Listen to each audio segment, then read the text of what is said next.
পয়গম্বর প্রতিদিন সাহাবায়ে কেরামদেরকে জিজ্ঞাসা করেন, ও সাহাবায়ে কেরাম, ফজরের নামাজের পর বলেন, রাতের বেলায় তোমরা কেউ কি স্বপ্নে দেখেছ? কেউ যদি কোনো স্বপ্নে দেখতেন এর তাবির ব্যাখ্যা বলে দিতেন।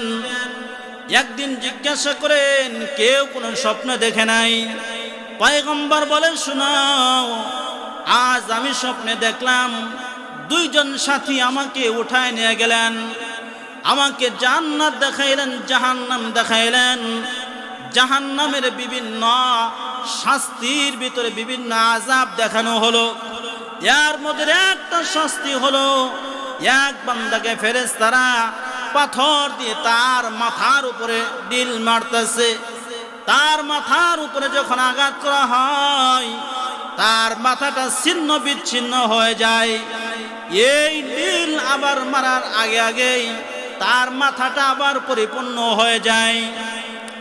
ওই সাথীদেরকে জিজ্ঞাসা করা হয়, ভাই তাদের কি আযাব, এই আযাব কেন হচ্ছে? তারা কি অপরাধ করেছিলেন? ডাক দে বলে, ও ভাই, ও গো পয়গম্বর, এদের শাস্তি হয়েছে এজন্য এরা নামাজ পড়তো না, ফজরের নামাজ না পড়ে তারা ঘুমিয়ে থাকতো। বলেন নাউযুবিল্লাহ।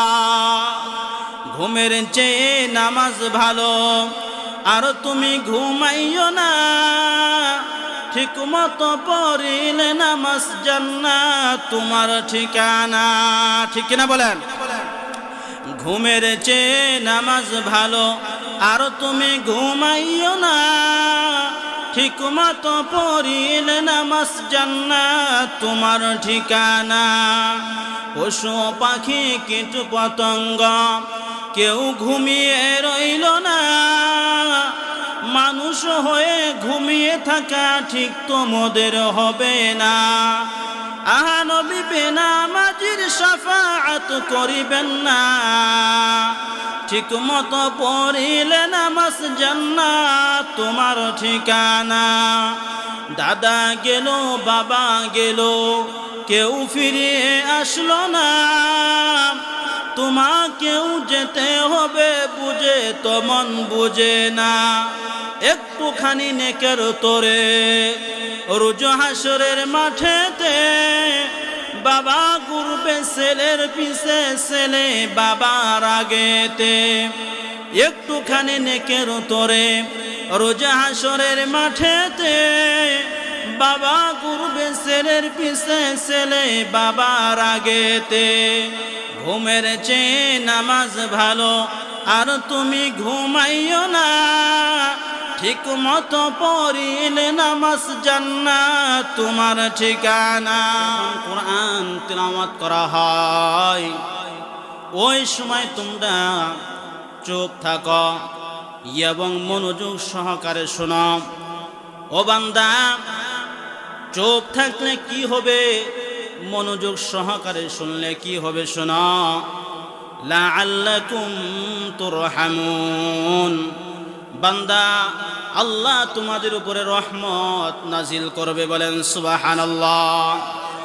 ভাইরা আমার, রহমত আমাদেরকে এই মাহফিলের চতুর্পাশ দিয়ে বেষ্টন করে রাখছে। বলেন সুবহানাল্লাহ। তাহলে ওই কোরআন তিলাওয়াত করার দরকার আছে না নাই? বলেন। দুঃখের সাথে বলতে হয়, মানুষের ওই কোরআন তিলাওয়াত আজ গড়ে গড়ে আমাদের ভিতরে নাই। ঠিক কিনা বলেন? ওগো নবীর উম্মতেরা হয়ে আজি দিশাহারা, ওগো নবীর উম্মতেরা হয়ে আজি দিশাহারা। কোরআন হাদিস ছেড়ে চলো যখন যাহা চাই মনে, কোরআন হাদিস ছেড়ে চলো যখন যাহা চাই মনে। নবী বিনে কে তরাবে পুলসিরাত মিজানে, নবী বিনে কে তরাবে পুলসিরাত মিজানে। উম্মতের কান্ডারি কাঁদছেন উম্মতের লাগি, উম্মতের কান্ডারে নবী, কাঁদছেন উম্মতের লাগি, এখনো কাঁদেন নবীজি শুয়ে মদিনার প্রাণে। নবী বিনে কে তারাবে পুলসিরাত মিজানে, নবী বিনে কে দাঁড়াবে পুলসিরাত মিজানে। উম্মতের কান্ডারি নবী, কাঁদছেন উম্মতের লাগি, তারপরেও কত মারা মারলো তাকে দুশ্মনে। নবী বিনে কে তারাবে পুলসিরাত মিজানে, নবী বিনে কে তারাবে পুলসিরাত মিজানে। মুসলমান ইমানদার, কোরআন যেখানে তেলাওয়াত করা হয়, কোরআনের আলোচনা যেখানে করা হয়, কোরআনের আলোচনা যেখানে শোনা হয়, আমার আল্লাহ ডাক দে বলে, বান্দা যদি তোমরা মনোযোগ সহকারে শুনতে পারো, বান্দা তোমাদের উপরে আমার রহমত নাজিল হবে। বলেন সুবহানাল্লাহ। মুসলমান ইমানদার, রহমত কেমন করে হয়? এই রহমত যখন আমার আপনার উপরে বেষ্টন করে রাখে, দুনিয়ার শয়তানগুলো আমার আপনার কোনো ক্ষতি করতে পারে না। বলেন সুবহানাল্লাহ। মুসলমান ইমানদার, আমাদের চোখে যা দেখি, কিন্তু যতগুলো মানুষ দেখি না কেন, ইয়ার থেকে কোটি কোটি গুণ বেশি আছে জিন জাতিরা। ওই জিন জাতিদের যদি আমরা দেখতাম, তাহলে আমাদের সামনে কোনো ফাঁকা জায়গা থাকতো না। কিন্তু আল্লাহ রাব্বুল আলামিন, তারা ওই জিন জাতি আমাদেরকে দুনিয়ার জীবনে দেখতেছে, কিয়ামতের ময়দানে তারা আমাদেরকে দেখবে না, আমরা তাদেরকে দেখব। বলেন সুবহানাল্লাহ। মুসলমান ইমানদার, আল্লাহর রহমত যদি আমাদের সামনে না থাকতো, তাহলে আমাদেরকে ওই জিন জাতিরা দূরে দূরে আশ্রয় আশ্রয় মেরে ফেলতো। বলেন নাউজুবিল্লাহ। মুসলমান ইমানদার, কিতাবের ভিতরে লেখেন, সন্তান তার মা মাদ্রাসায় ভর্তি করায় দিয়েছে, বাবা সন্তানটাকে মাদ্রাসায় দিয়েছেন, আর ওই সন্তান মাদ্রাসায় যে বাবা কায়দা সেরেছে, আমপারা সারিয়েছে, এবার বান্দা কোরআন শরীফ হাতে নিয়েছে, আর কিছুদিন পর ওই সন্তানের বাবাটা মারা গেছে। এখন সন্তানের উস্তাদটা ডাক দে বলো, বাবা শোনো, তোমার বাবা যেহেতু মারা গেল, তোমার মা জীবিত আছে। ও সন্তান, তোমাকে আমপারার ভিতর থেকে যে সূরাগুলো তিলাওয়াত করে, ও সন্তান, যে সূরাগুলো তিলাওয়াত করে তোমাকে শোনায়েছি, তুমি মুখস্থ করেছ, ওই তিলাওয়াতগুলো বাবা তুমি তোমার বাবার কবরের পাশে যায় তিলাওয়াত করবা। বন্ধুগণ, সন্তানটা পিতার কবরের পাশে কোরআন তিলাওয়াত করতে থাকে। এইভাবে কিছুদিন যাওয়ার পর ওই সন্তানের মাটাও মারা যায়। এবার হুজুর বলে, ও সন্তান, এখন তোমার লেখাপড়ার খরচের টাকা পয়সা দেওয়ার মতো কেউ নাই, তবে সন্তান শোনো, তুমি আমার মাদ্রাসায় পড়বা, তুমি বড় আলেম হক পর্যন্ত যত টাকা লাগে, যত পয়সা লাগে, সব আমি মাদ্রাসা থেকে বহন করব। এই সন্তান ডাক দে বলো, সন্তানকে উস্তাদ ডাক দে বলে, বাবা শোনো, তোমার মার কবরের পাশে যাবা, তোমার বাবার কবরের পাশে যাবা, আর যাইয়া তুমি তোমার মার কবরের পাশে যাইয়া ছোট ছোট সূরাগুলো তিলাওয়াত করে মার কাছে দোয়া করবা। বন্ধুগণ, ছোট সন্তানটা মার কবরের পাশে যায়, সূরা ফাতিহা তিলাওয়াত করে, সূরা ইখলাস তিলাওয়াত করে, যেই সূরাগুলো মুখস্থ করেছে ওই সূরাগুলো তিলাওয়াত করে আর মার জন্য দোয়া করে চলে আসে। রাতের বেলায় ঘুমের ঘরে স্বপ্নে দেখে মা ডাক দে বলে, ওর সন্তান, তুমি আমার কবরের পাশে যাবা, কিন্তু তুমি কোনো তিলাওয়াত করবা না। সন্তান দ্বিতীয় দিন মার কবরের পাশে যায় দাঁড়া, কিন্তু সন্তান তার উস্তাদ তো বলে দিয়েছে যে তিলাওয়াত করবা তোমার মা বাবার কবরের পাশে। মার কবরের পাশে সূরা কিরাত দুরূদ শরীফ দোয়া করিয়া সন্তান আবারও বাড়িতে আসে। দ্বিতীয় দিন তার মা ডাক দে বলে, বাবা, তোমাকে না বললাম তুমি আমার কবরের পাশে শুধু দাঁড়িয়ে থাকবা, আমার জন্য কোনো সূরা তেলাওয়াত করবা না। তৃতীয় দিন আবার সন্তান মার কবরের পাশে যায় দাঁড়া আর সূরা তেলাওয়াত করে দোয়া করে চলে আসে। তৃতীয় দিনও সন্তানকে তার মা ঘুমের করে ডাক দে বলে, সন্তান, তোমাকে না বললাম তুমি কোরআন তেলাওয়াত করবা না, শুধু দাঁড়িয়ে থাকবা। এই দিন সন্তান আর ভুল করে নাই, ডাক দে বলে, মা, কেন তেলাওয়াত করব না?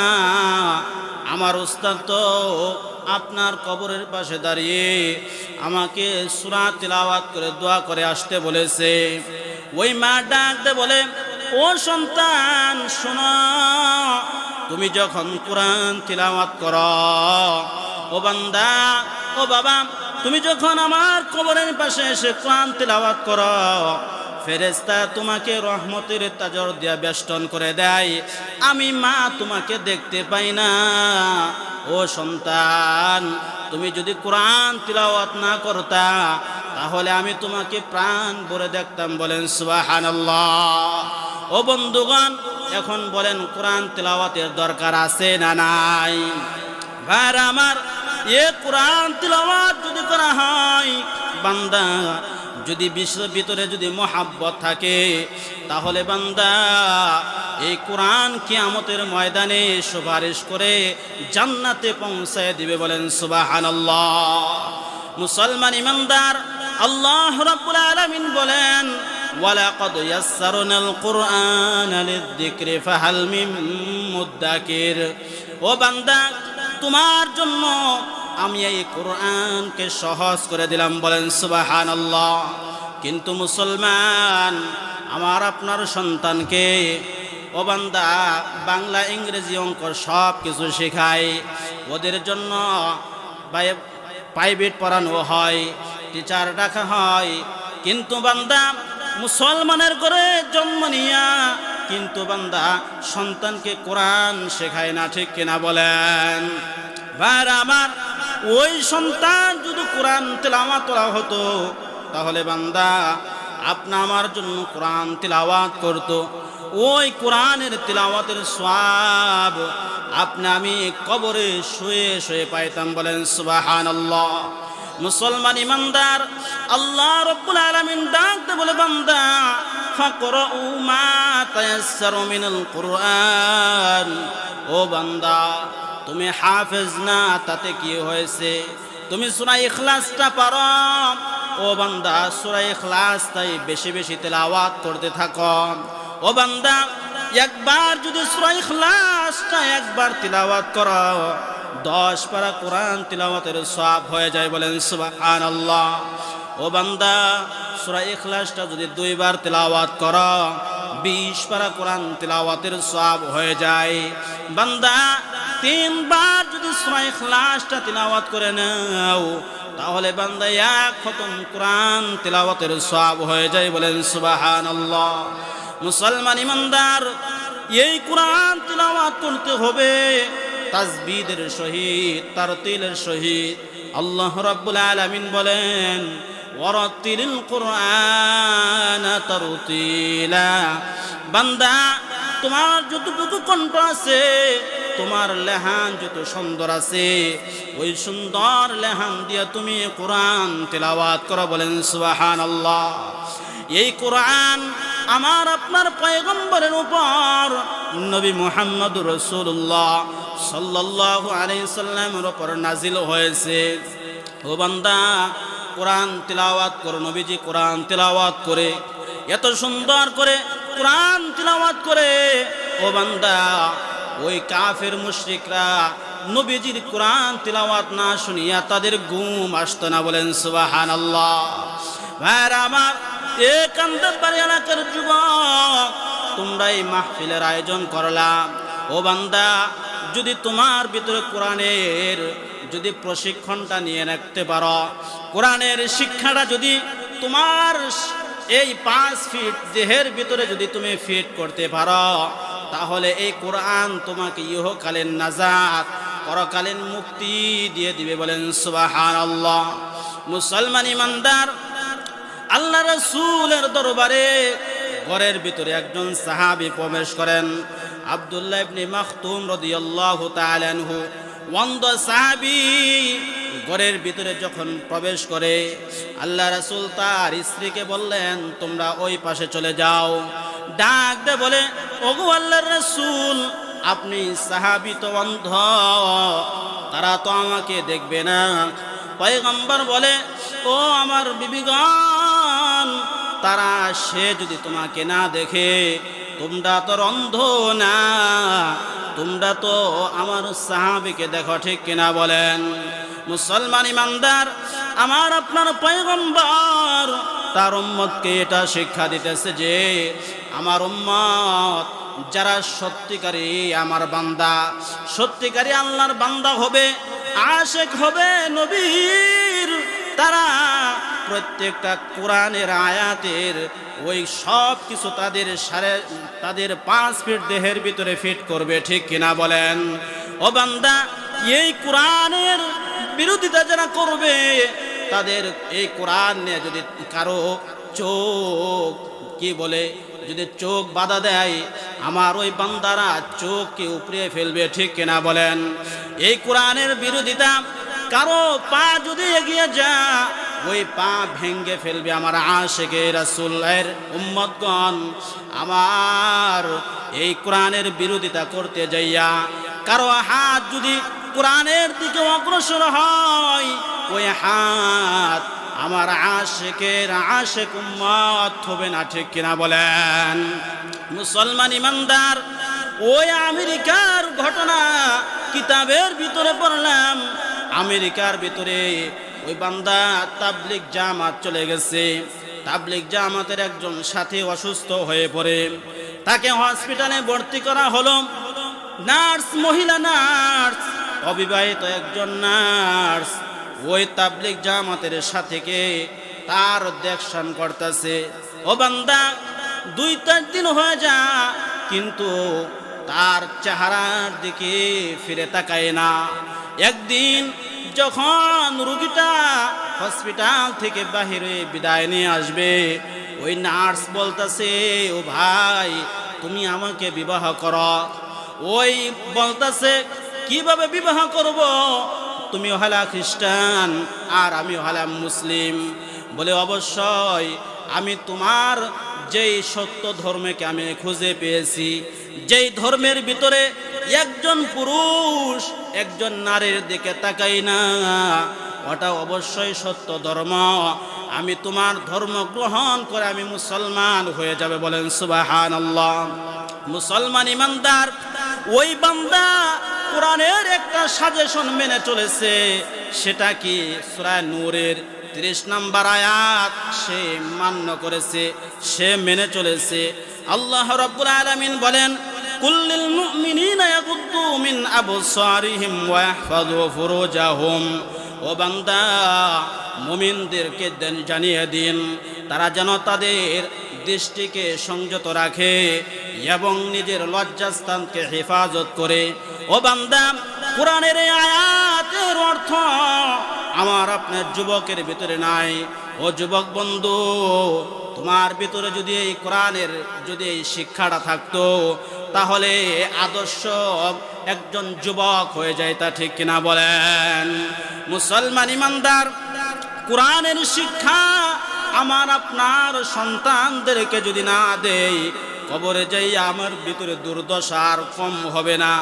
ও বান্দা, শায়েখ জাকারিয়া রহমাতুল্লাহ আলাই উনার কিতাবের ভিতরে লেখেন, আল্লাহর ওলি কবরের পাশ দিয়ে হেঁটে যায়, গুরু গুরুস্থানে যায়, গুরুস্থানের পাশ দিয়ে হেঁটে যায়, দেখে বান্দা এই কবরের পাশে দাঁড়াইয়া সূরা ইয়াসিন তেলাওয়াত করে দুরূদ শরীফ পড়িয়া কবরবাসীদের জন্য দোয়া করে আসে।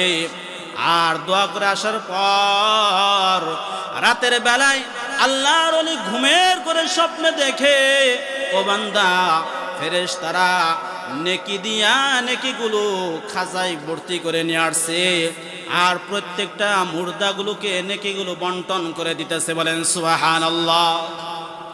আল্লাহর ওলি দেখেন দূরে একজন মহিলা মা কবরের ভিতরে বসে আছে, ডাক দিয়ে বলে, মা, সবাই নেকি নেওয়ার জন্য লাইনে দাঁড়িয়ে গেল, ও মা তুমি কেন দাঁড়াইলা না? ওই মা ডাক দিয়ে বলে, গো আল্লাহর ওলি শোনা, এ বাচ্চা চলে যাও, লাইট অফ করো। আল্লাহর ওলি ডাক দিয়ে বলে, ও ভাই, ও গো আল্লাহর ওলি শোনো, আমার নেকির দরকার নাই, আমার নেকির দরকার নাই। বলে কেন? বলে আমার একটা যুবক সন্তান দুনিয়াতে রাখছি, সে প্রতিদিন আমার জন্য কোরআন তিলাওয়াত করে। বলেন সুবহানাল্লাহ। আল্লাহর ওলি ডাক দিয়ে বলে, ও মা, তোমার সন্তানের নাম কি? বলে আমার সন্তানের নাম এই, আমার স্বামীর নামে, আমার গ্রাম অমুক এলাকায়, আমার সন্তানের অমুক বাজারে অমুক কোনায় একটা দোকান আছে, ওই দোকান আমার সন্তানের, ওই দোকানে বসে আমার জন্য কোরআন তিলাওয়াত করে। বলেন সুবহানাল্লাহ। আল্লাহর ওলির সকাল বেলায় ঘুম থেকে উঠে ওই বাজারে চলে গেলেন, আর যায় দেখে গায়ে লম্বা জামা, মাথায় টুপি, আর ওই সন্তান কোরআন তিলাওয়াত করে। কাস্টমার আসে, সদাই দেয়, দেওয়ার পর আবার কোরআন তিলাওয়াত করে। ডাক দে বলে, ও সন্তান, তোমার নাম কি? বলে হাই। ও বান্দা, তোমার বাবার নাম কি? বলে হাম। ও বান্দা, তোমার মা কি ওই গুরুস্থানে আছে?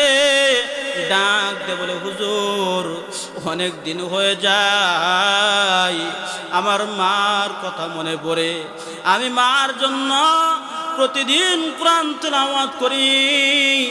ও হুজুর, আমার মার কথা আপনি কি করে বলেন? আমি তো মার জন্য প্রতিদিন কান্না করি, মা হারিয়ে কান্দি বৈশা বৈশা গ্রামবাসীরে, আমার মাকে আসবে না ফিরিয়া। মা হারিয়ে কান্দি বৈশা বৈশা গ্রামবাসীরে, আমার মাকে আসবে না ফিরিয়া। মা গো, জানতাম যদি চলে যাবে আমাদের এতিম বানিয়ে, দুধের দাবির চেয়ে নিতাম ক্ষমা।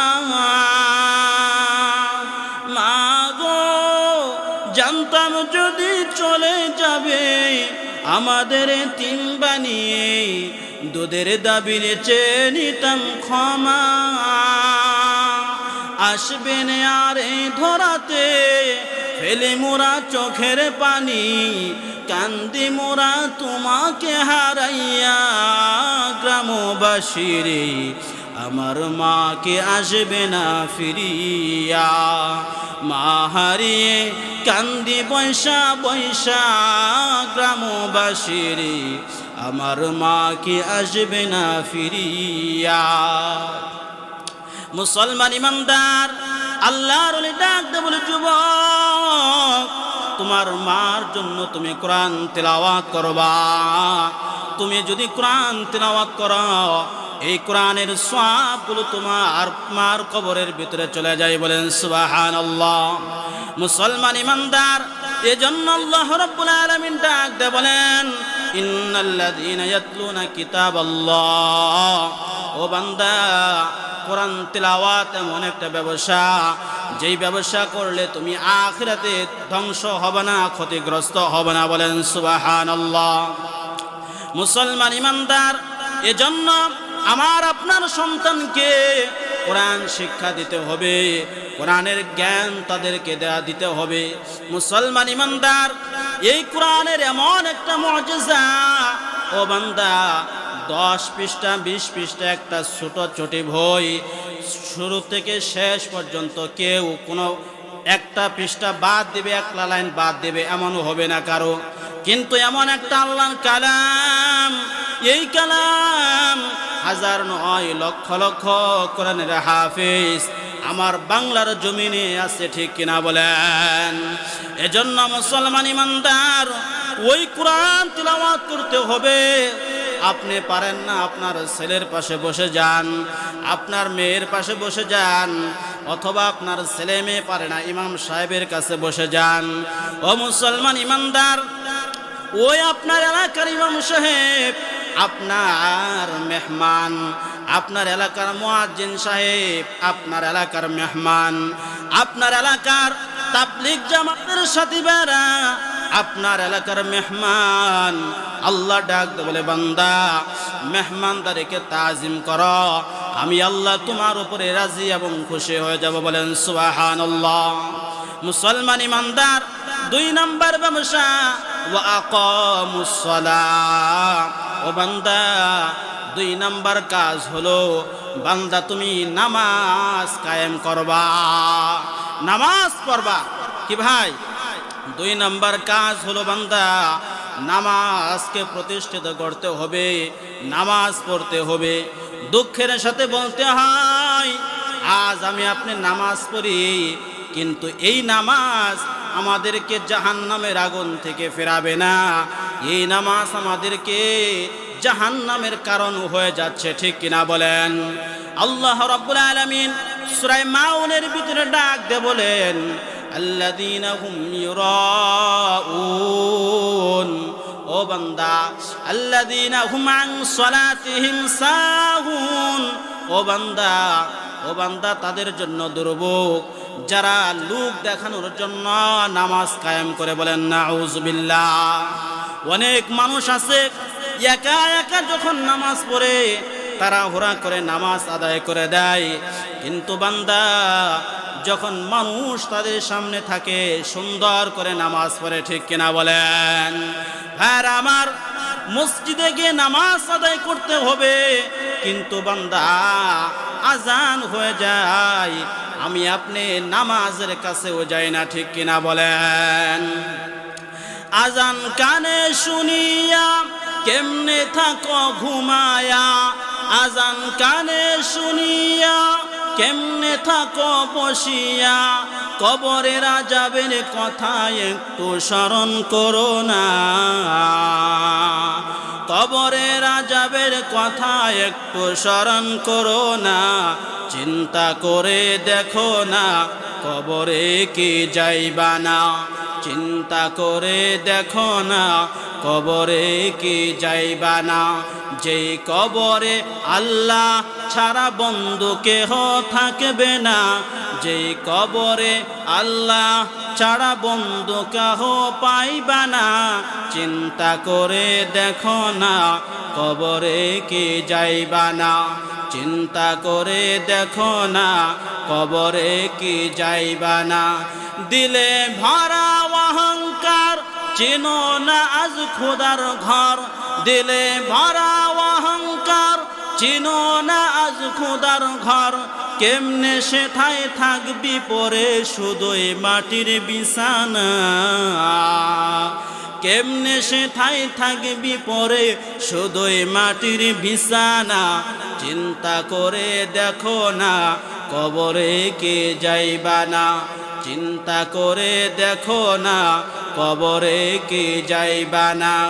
অবশেষের ঠিকানা শুধুই মাটির বিছানা, ঠিক কিনা বলেন? এজন্য ভাইরা আমার, এই নামাজ আদায় করতে হবে একমাত্র আল্লাহ রাব্বুল আলামিনকে রাজি এবং খুশি করার জন্য, ঠিক কিনা বলেন? মুসলমান ইমানদার কিতাবের ভিতরে লেখেন, হযরত আবু হুরায়রা রাদিয়াল্লাহু তাআলা আনহু বলেন, কিয়ামতের ময়দানে আল্লাহ রাব্বুল আলামিন এক বান্দাকে ডাক দে বলবে, বান্দা তুমি আমার জন্য কি করেছ? বান্দা ডাক দে বলবে, আল্লাহ আপনি আমাকে যে জীবন দান করেছিলেন, ওই জীবন কাফের মুশরিকদের বিরুদ্ধে জিহাদ করিয়া আপনার উপরে এরকম শহীদ হয়ে গেছে। বলেন সুবহানাল্লাহ। আল্লাহ রাব্বুল আলামিন ডাক দে বলবে, বান্দা তুমি আমার জন্য শহীদ হও নাই, তুমি মানুষকে দেখা হয়েছ, মানুষ তোমাকে বীর বলবে। ও বান্দা, মানুষ তোমাকে বীর বলেছে, বাহাদুর বলেছে। বান্দা বান্দা যাও যাও। আল্লাহ ফেরেশতাকে ডাক দে বলবো, ও ফেরেশতার দল, এই বান্দাকে জাহান্নামে নিক্ষেপ করো। বলেন নাউযুবিল্লাহ। 2 নাম্বার এক বান্দাকে ডাক দে বলবো, ও বান্দা শোনো, তোমাকে ইলম দান করেছিলাম, তুমি এই ইলম দিয়ে কি করেছ? ডাক দে বলবে, আল্লাহ আমি এই ইলমকে মানুষের ভিতরে প্রচার করেছিলাম। আল্লাহ ডাক দে বলবে, ও বান্দা তুমি মানুষকে দেখানোর জন্য ইলম শিক্ষা করেছিলা, মানুষ তোতে সেটা দেখাইছে, দেখছে, মানুষ তোমাকে বাহবা দিয়েছে। ও বান্দা আমার কাছে তুমি এখন কিছুই পাবা না। ও ফেরেশতার দল, এই বান্দাকে জাহান্নামে নিক্ষেপ করে দাও। বলেন নাউযুবিল্লাহ। মুসলমান ইমানদার 3 নাম্বার বান্দাকে ডাক দে বলবে, ও বান্দা তুমি আমার জন্য কি করেছ? আল্লাহ ডাক দে বলবে, বান্দা বলবে, আল্লাহ তুমি আমাকে ধন সম্পদ দিয়েছিলাম, এই ধন সম্পদ ইসলামের যতগুলো ভালো দিক আছে সকল দিকে আমি এই দান খয়রাত করেছিলাম। আল্লাহ ডাক দে বলবে, বান্দা তুমি মিথ্যা বলেছ, মানুষকে দেখানোর জন্য তুমি দান করেছিলা, মানুষ তো তোমাকে বাহবা বলেছে, দানবীর বলেছে। বান্দা যাও যাও, এখন আমার কাছ থেকে তুমি কিছুই পাবা না। ও ফেরেশতা এই বান্দাকে জাহান্নামে নিক্ষেপ করো। বলেন নাউযুবিল্লাহ। এজন্য মুসলমান ইমানদার ইবাদত কাকে দেখানোর উদ্দেশ্যে করতে হবে? চিৎকার করে বলেন আল্লাহ। আল্লাহকে দেখানোর জন্য করতে হবে। এজন্য পয়গম্বর বলেন, আন তা'বুদাল্লাহা কাআন্নাকা তারাহু ফাইন লাম তাকুন তারাহু ফাইন্নাহু ইয়ারাক। ও বান্দা তুমি এমন ভাবে ইবাদত করবা যেন তুমি আমাকে দেখতে পাও। ও বান্দা তোমার ঈমানের দুর্বলতার কারণে তুমি যদি আমাকে দেখতে না পাও, তাহলে তুমি এই ধারণা করো, যদিও তুমি আমাকে দেখতে পাও না, আমি তো আর অন্ধ না, আমি আল্লাহ তো তোমাকে দেখি। ঠিক কিনা বলেন? ও মুসলমান ইমানদার, ও বান্দা, জজের সামনে যখন আসামিকে দাঁড় করানো হয়, জজ ওই ব্যক্তিকে প্রশ্ন করে, ও বান্দা তুমি আমার সামনে এত সুন্দর করে আদর্শ সহকারে কেন দাঁড় হইলা? ডাক দে বলবো, জজ আমিও আপনাকে দেখি, আপনিও আমাকে দেখেন, এজন্য আমি আদর্শ সহকারে দাঁড় হইলাম। ও বান্দা, জজ যদি একটা অন্ধ ব্যক্তিকে প্রশ্ন করে, এ অন্ধ তুমি তো আর আমাকে দেখো না, তাহলে তুমি কেন এত আদর্শ সহকারে দাঁড় হইলা? ওই বান্দা ডাক দে বলবে, জজ যদি আমি আপনাকে দেখি না, আপনি তো অন্ধ নয়, আপনি তো আমাকে দেখেন। ঠিক কিনা বলেন? মুসলমান ইমানদার, এজন্য ভাইরা আমার, আল্লাহকে যদি আপনি দেখি না, আল্লাহ তো অন্ধ নয়, আল্লাহ তো আপনার দিকে তাকিয়ে আছে। ঠিক কিনা বলেন? এজন্য ভাইরা যত প্রকার সমস্যা আছে, সব সমস্যাকে সমাধান দিতে পারে একমাত্র নামাজ। নামাজের মাধ্যমে আল্লাহর নবীর সাহাবীগণ যত বড় বড় সমস্যা আছে সব সমস্যাকে আল্লাহ তাআলার কাছে চেয়ে গায়বীভাবে সাহায্য প্রাপ্তি হয়েছেন, ঠিক কিনা বলেন? মুসলমান ইমানদার, এর জন্য নামাজটা পড়তে হবে একমাত্র আল্লাহকে দেখানোর উদ্দেশ্যে, বল ঠিক কিনা বলেন? একমাত্র উদ্দেশ্য হবে আল্লাহ রব্বুল আলামিনকে দেখানোর জন্য। অন্য কাউকে নামাজকে অন্য অন্য ইবাদতকে দেখানোর উদ্দেশ্য যদি করা হয় তাহলে আমল হবে আমার জাহান্নামের কারণ, বলেন নাউজুবিল্লাহ। আল্লাহ তাআলা আমাদেরকে খাঁটি দিলে নামাজ পড়া তৌফিক দান করুন, সকলে বলে আমিন। ভাইরা আমার, পয়গম্বর প্রতিদিন সাহাবায়ে কেরামদেরকে জিজ্ঞাসা করেন, ও সাহাবায়ে কেরাম, ফজরের নামাজের পর বলেন, রাতের বেলায় তোমরা কেউ কি স্বপ্নে দেখেছ? কেউ যদি কোনো স্বপ্নে দেখতেন এর তাবির ব্যাখ্যা বলে দিতেন। একদিন জিজ্ঞাসা করেন, কেউ কোনো স্বপ্ন দেখে নাই?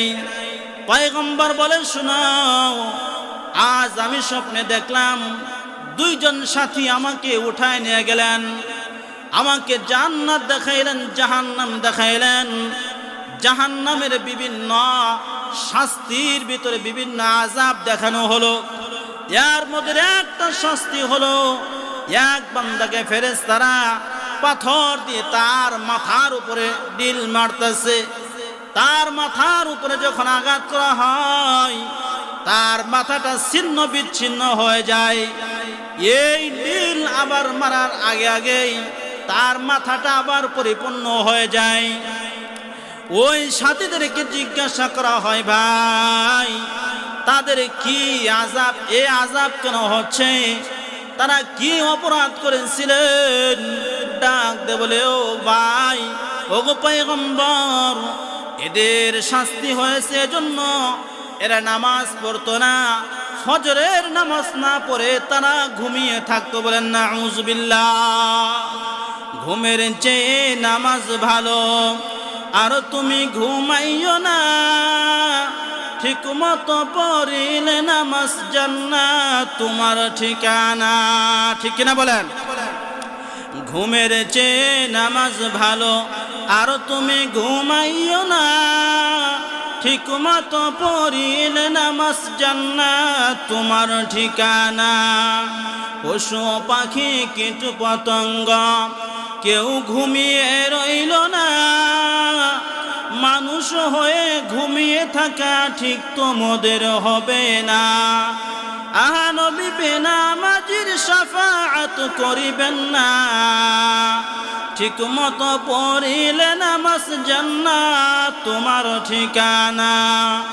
দাদা গেল, বাবা গেল, কেউ ফিরিয়ে আসলো না, তোমাকেও যেতে হবে বুঝে তো মন বুঝে না। একটুখানি নেকের তোরে রোজ হাসরের মাঠেতে, বাবা ঘুরবে ছেলের পিছে, ছেলে বাবার আগেতে। একটুখানি নেকের তোরে রোজ হাসরের মাঠেতে, বাবা ঘুরবে ছেলের পিছে, ছেলে বাবার আগেতে। ঘুমের চেয়ে নামাজ ভালো, আর তুমি ঘুমাইও না, ঠিক মতো পড়িলে নামাজ জান্নাত তোমার ঠিকানা। মুসলমান ইমানদার, এজন্যই দুঃখের সাথে বলতে হয়, সন্তানকে যখন তার পিতা মাতা আদেশ করে একবার, দুইবার, তিনবার, সন্তান যদি ওই আদেশটা না মানে, সন্তানের উপরে আমার মেজাজ খারাপ হয়ে যায়, সন্তানকে বকাঝকা করতে থাকে পিতা মাতা, ঠিক কিনা বলেন? আমার আল্লাহ ডাক দে বলে, বান্দা তোমাকে আমি ফজরের সময় ডাক দিলাম, তুমি আমার ডাকে সাড়া না দিয়া তুমি ঘুমিয়ে থাকলাম। ও বান্দা, আবার তোমাকে জ্বরের সময় ডাক দিলাম, জ্বরেও তোমাকে পাইলাম না। ও বান্দা, তোমাকে আসরের সময় ডাক দিলাম, তুমি আসরেও পাইলাম না। ও বান্দা, তোমাকে মাগরিবে ডাকলাম, মাগরিবেও পাইলাম না। ও বান্দা, তোমাকে আশারে ডাকলাম, আশারেও পাইলাম না। ও বান্দা, আজ তুমি এই ওয়াজ মাহফিলে আসলা, বান্দা তুমি আমার কাছে যদি তোমার জীবনের সব গুনাহ খাতার কথা স্মরণ করিয়া আমার কাছে যদি দোয়া করতে পারো, কান্না করতে পারো, এক দুই ফোঁটা চোখের পানি ফেলিয়ে যদি আমার কাছে মাপ চাইতে পারো, মাপ চাইতে দেরি হবে বান্দা, তোমাকে আমি মাফ করতে দেরি করব না। বলেন সুবহানাল্লাহ।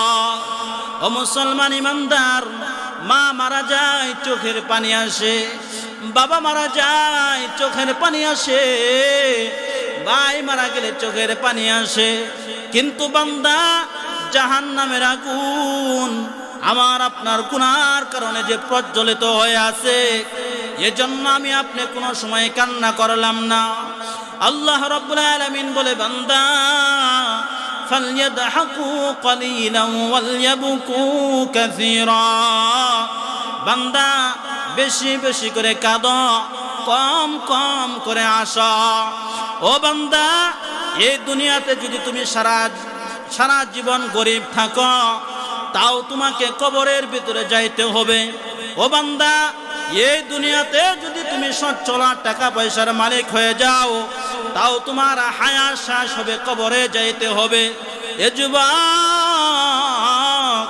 এই দুনিয়াতে যদি তুমি গুনাহের কাজ করে যদি চলতে থাকো, তাও তোমাকে কবরের বাসিন্দা তোমাকে হইতে হবে, ঠিক কিনা বলেন? ও মুসলমান, যদি তুমি নেকি কামাই করে চলতে থাকো, তাহলে তোমার কবরের তোমাকে সাথে হইতে হবে, কবরের বাসিন্দা হইতে হবে তোমাকে। এজন্য আল্লাহ ডাক দে বলে, বান্দা দুনিয়ার সুখ সুখ নয়, কবরের সুখ সুখ। ও বান্দা, দুনিয়ার কষ্ট কষ্ট নয়, আখিরাতের বান্দা কষ্ট হলো কষ্ট। এই দুনিয়ার জীবন একদিন আগে হোক, 2 দিন পরে হোক, এই দুনিয়ার জীবন শেষ হয়ে যাবে। কিন্তু বান্দা মৃত্যুকালে যদি তুমি কবর দেশে চলে যাও, বান্দা ওই দিন শুরু হবে আর শেষ হবে না, ঠিক কিনা বলেন? ও বান্দা, মায়ের পেটে আমি আপনি 10 মাস ছিলাম, ওই 10 মাসের ভিতরে আমার পা ছিল মায়ের পেটে, ঠিক কিনা বলেন? ওই পা দিয়া কখনো কি হাঁটছি নাকি? কি বলেন, হাঁটছি? হাঁটে নাই। ও বান্দা, মায়ের পেটের ভিতরে আমার হাত ছিল, মাকে কোনো সময় ঘুষিয়া মারি নাই। ও বান্দা, ওই মায়ের পেটে আমার চোখ ছিল, ওই চোখ দিয়ে আমি দুনিয়ার কিছু দেখি নাই। মায়ের পেটে আমার কান ছিল, ওই কান দিয়ে আমি কিছু শুনি নাই। ও বান্দা, ওই মায়ের পেটে যে ছিল, ওই মায়ের পেটে থাকা অবস্থায় ওই দুনিয়াতে যখন আসলাম, মায়ের পেটে কিন্তু এই অঙ্গ প্রত্যঙ্গগুলো কোনো কাজে আসে নাই। কাজে আসছে? কোনো কাজে আসে নাই। কিন্তু বান্দা, ঠিক তেমনি ভাবে ওই মায়ের পেটে যদি আমার হাত না থাকতো, দুনিয়াতে কিন্তু আমি অচল হয়ে যাইতাম, ঠিক কিনা বলেন? ওই মায়ের পেটে যদি আমার পা না থাকতো, দুনিয়ার জীবনে আমি অচল হয়ে যাইতাম। ওই মায়ের পেটে যদি আমার চোখ না দিতেন আল্লাহ, আমি বান্দা দুনিয়াতে অচল হয়ে যাইতাম। ওই মায়ের পেটে যদি আমার জবানটা আল্লাহ না দিতেন, দুনিয়াতে আমি অচল হয়ে চলতাম। ঠিক তেমনি ভাবে আমার আল্লাহ ডাক দে বলে, বান্দা শোনো, এই দুনিয়াতে তুমি নামাজ পড়বা, নামাজের কোনো বিনিময় পাবা না। এই দুনিয়াতে তুমি রমজানের রোজা রাখবা, রমজানের বিনিময়ে রোজার বিনিময়ে কিছু পাবা না। এই দুনিয়াতে দান সদকা করবা, এই দান সদকার কোনো কিছুই তুমি পাবা না।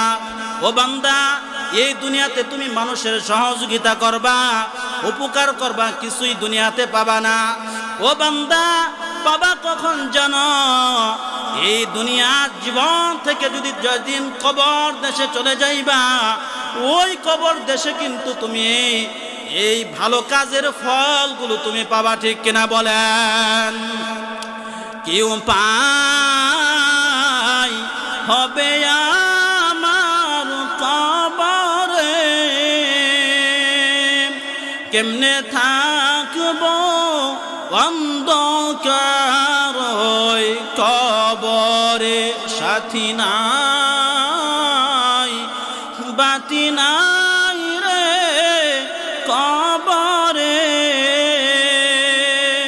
কেমনে থাকবা অন্ধকার ওই কবরে, কেমনে থাকবা অন্ধকার ওই কবরে। মুসলমান ইমানদার বলতেছিলাম, কান্না আমার আপনার চোখের ভিতরে নাই, চোখের পানি আমার আপনার ভিতরে নাই। জাহান্নামের জন্য কোনো কান্না আসে না, কবরের জন্য কোনো কান্না আসে না। বান্দা, এই দুনিয়াতে একটা পোশাক পরিষ্কার করতে 1-2 বালতি পানি প্রয়োজন হয়। আমার আল্লাহ ডাক দে বলে, বান্দা, এই দুনিয়ার জীবনে তুমি পাহাড় পরিমাণ গুনাহ করেছ, এই পাহাড় পরিমাণ গুনাহকে সাফ করে দিবে মাত্র তোমার 1-2 ফোঁটা চোখের পানি, সমস্ত গুনাহগুলোকে ধুয়ে সাফ করে দিবে। বলেন সুবহানাল্লাহ। ভাইরা আমার, আল্লাহর কাছে চোখের পানির অনেক দাম। পয়গম্বর মুসা আলাইহিস সালাতু ওয়াস সালাম রাস্তা দিয়ে হেঁটে যায়, আল্লাহর কাছে দেখা করবে। ও বান্দা, দেখে একজন এই রাস্তার ভিতরে কান্নার আওয়াজ আসে। ডানে তাকায়, কিছু দেখা যায় না, বামে তাকা, কিছু দেখা যায় না। দেখে পাথর থেকে কান্নার আওয়াজ। পাথরকে ডাক দে বলে, ও পাথর, তুমি কেন কান্না করো? ডাক দে বলে, ওগো পয়গম্বর, যেদিন থেকে আমি শুনেছি মানুষ এবং পাথর যারা জাহান্নামকে প্রজ্বলিত করা হবে, ওগো পয়গম্বর, ওই দিন থেকে আমি পাথর কান্না করতে করতে আমার নহর জারি হয়ে গেছে। পয়গম্বর আল্লাহর কাছে ডাক দে বলে, আল্লাহ, এই পাথরকে আপনি মাফ করে দেন। পাথরকে আল্লাহ কবুল করে নিলেন। পাথরকে সুসংবাদ শুনিয়া দেয়, ও পাথর, তোমাকে আল্লাহ ভালোবেসেছে, তোমার কান্না করতে হবে না, তোমাকে জাহান্নামে আল্লাহ দিবেন না। ও বান্দা, পাথরের কান্না বন্ধ হয়ে যায়। কিছুদিন পর আবার পয়গম্বর ওই রাস্তা দিয়ে চলে, আবার দেখে পাথর আগের থেকেও বেশি কান্না করে। ডাক দে বলে, ও পাথর, তুমি কি আমার কথা বিশ্বাস করো নাই? ডাক দে বলে, ওগো পয়গম্বর, আমি আপনার কথা বিশ্বাস করেছি। আমি চিন্তা করে দেখলাম যেই কান্নার কারণে আমি পাথর মাপ পেয়েছি, ওই কান্না আল্লাহর কাছে কত প্রিয়। আমি চিন্তা করেছি এখন থেকে কান্না করব, আর জীবনে কান্না থামাবো না। বলেন সুবহানাল্লাহ।